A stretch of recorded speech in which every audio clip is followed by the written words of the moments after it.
Last week, we got yet another shock report from the Bureau of Labor Statistics on job openings, which are a key metric for the unemployment rate. After all, they are the final step before unemployment. And it was ugly. The Bureau now says we lost almost 300,000 job openings last month. Worse, they revised down the previous month, so that comes to 750,000 lost job openings in just 2 months. For those following along at home, that makes 2 million lost openings in the past year, even by the Bureau's creative math. And it takes us almost back to the pre-pandemic numbers. Now, of course, during the pandemic, several million Americans dropped out of the labor force, either retiring early or going on government benefits. Normally, if you lose several million workers, obviously that opens up millions of jobs. But those openings are now apparently gone, with openings per worker returning to 2019 levels, back when those millions of workers were still with us.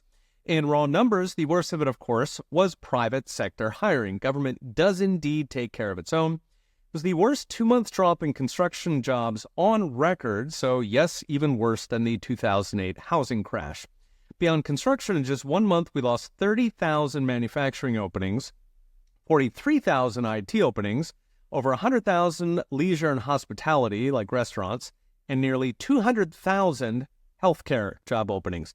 That last one is pretty ominous, given that Americans are not getting any healthier thanks to food lobbying. So why the drop? A recent report estimated that hospitals are failing nationwide as the illegal population surges. One pre-Biden study estimated half the uninsured population was illegals, and that's obviously gone up since Biden's open borders. So 2 million lost openings are now translating into hires, which have plunged by 300,000 over the past year, again led by drops in manufacturing, IT, and leisure and hospitality. In fact, the number of hires has been flat since 2018, so 6 lost years, despite millions more people in the country, legally or not.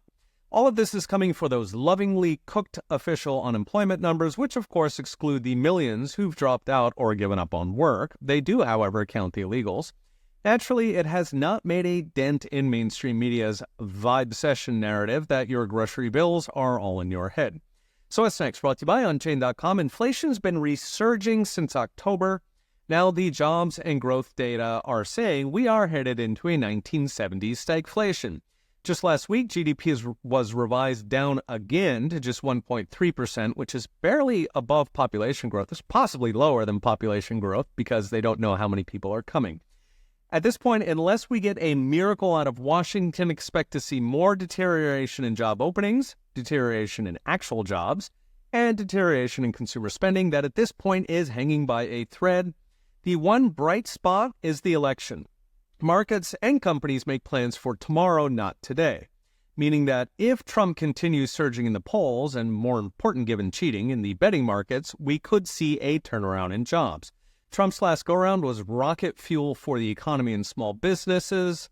So if markets and companies expect a Trump victory, we could see a pause in the collapse as millions of small businesses hold their breath and see if there is light at the end of the tunnel, or if instead we are in for 4 more years of pain. Okay, we'll be watching. See you next time.